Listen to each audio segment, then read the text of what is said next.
Praise the Lord. 18వ కీర్తన 16వ వచనం. ఉన్నత స్థలము నుండి చేయి చాపి ఆయన నన్ను పట్టుకుని మహాజలరాశుల్లో నుండి తీసెను. మన ప్రభువు మనల్ని చెయ్యి పట్టుకునే దేవుడై ఉన్నాడు. ఆయన ఎక్కడుండే దేవుడు? ఆయన ఉన్నత స్థలములో ఉన్న దేవుడు. ఆయన మహోన్నతమైన స్థలములో ఉన్న దేవుడు. ఆయన చెయ్యి చాపితే ఎక్కడికైనా చెయ్యి చేరగలదు, ఎంత దూరానికైనా చెయ్యి రాగలదు. మన చెయ్యి ఎంత దూరం రాగలదు? మన చెయ్యి ఎంతవరకు ఇతరులను ఆదుకోగలదు? దేవుని హస్తము ఎక్కడున్న వారినైనా పట్టుకోగలదు.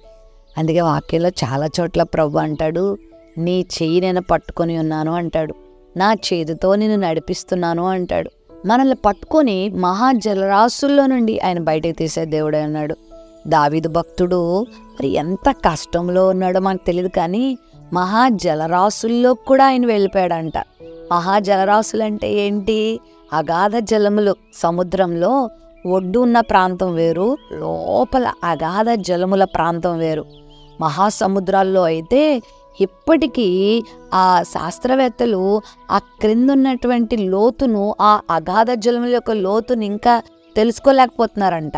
కొన్ని వేల సంవత్సరాల నుంచి వారు పరిశోధనలు చేస్తున్నారు, కానీ ఆ లోతును ఎవరు కూడా తెలుసుకోలేకపోతున్నారు. ఆ అడుగు భాగము ఎంత లోతుంటుందో ఎవరికి తెలియట్లేదు. అయితే భక్తుడు తన కష్టాలలో ఉన్న జీవితాన్ని, తన బాధల్లో ఉన్న జీవితాన్ని దేంతో పోల్చుకుంటున్నాడంటే మహాజలరాశులతో పోల్చుకుంటున్నాడు. అంత భయంకరమైన పరిస్థితుల్లోకి నేను వెళ్ళిపోయినా కూడా దేవుడు తన చేయి పట్టుకుని నన్ను పైకి తీస్తాడు. నిజం ప్రియులారా, ఈ ఉదయకాల సమయంలో నువ్వు మరి ఎంత భయంకరమైన కష్టంలోకి వెళ్ళిపోయినా నీ చేయి పట్టుకొని బయటికి తీసే దేవుడు ఉన్నాడు. చాలామంది అనుకుంటారు, ఇంక ఈ కష్టం నుండి నన్ను ఎవరు బయటికి తీయలేరు, మొన్నొచ్చిన కష్టం చిన్నది కాబట్టి ఏదో విధంగా బయటకు వచ్చాను, కానీ ఈరోజు నేనున్నటువంటి సమస్య ఎవ్వరు నన్ను బయటికి తీసేది కాదు, నేను ఇంక మునిగిపోతాను, నా జీవితం ముగిసిపోతుంది, నేను ఇంకా ఓడిపోతాను, నేను ఇంకా పాడైపోతాను, నా జీవితం ఇంకా అణిగిపోతుంది, నా జీవితం ఇంకా వేసారిపోతుంది, ఇంకా నా జీవితం క్షీణించిపోతుందని హోప్స్ వదిలేసుకుంటారు, ఆశలు వదిలేసుకుంటారు, నిరాశలోకి వెళ్ళిపోతారు. వినండి, నిరాశ నిస్పృహలోకి వెళ్ళిపోయావా?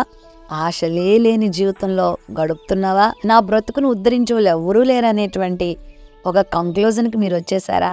ఒక నిర్ణయానికి మీరు వచ్చేసారా? అయితే అలాంటి స్థితిలో నుంచి కూడా దేవుడు మిమ్మల్ని బయట తీయగలడు. ఎంత ఘోరమైన అధమమైన స్థితి నుండి కూడా ప్రభు నిన్ను బయట తీయగలడు. ఆయనకు అసాధ్యమైంది ఏదీ లేదు. దేవునికి అప్పగించుకో, దేవుని మీద ఆధారపడు. ఆ కీర్తనలో యెహోవా నా బలం, ఆయన నా కొండ, నా కోట, నా కేడము, నేను ఆయన ఆశ్రయిస్తున్నాను అని దావీదు మాట్లాడుతూ ఈ మాట రాయగలుగుతున్నాడు. నువ్వు దేవుని మీద ఆధారపడితే నీ జీవితంలో ఎంత భీకరమైన పరిస్థితి నుండి ఆయన ప్రభు నేను బయట తీసుకొస్తాడు. ఎంత మృత్యు కోరల్లో చిక్కుకుపోయిన వ్యక్తివైనా దేవుడు దాని నుండి బయట తీసుకొస్తాడు. ఎంత ఆర్థిక అగాధంలో చిక్కుకుపోయిన దానివైనా దేవుడు దాని నుండి బయట తీసుకొస్తాడు. నీ కుటుంబాన్ని, నిన్ను దేవుడు ఆదుకుంటాడు, చేయి పట్టి నడిపిస్తాడు. ప్రేమ నమ్మకం కలిగిన మా తండ్రి, నీ బిడ్డల జీవితంలో ఉన్నటువంటి మహాజలరాశుల అనుభవంలో నుండి బిడ్డలను బయటికి తీయండి.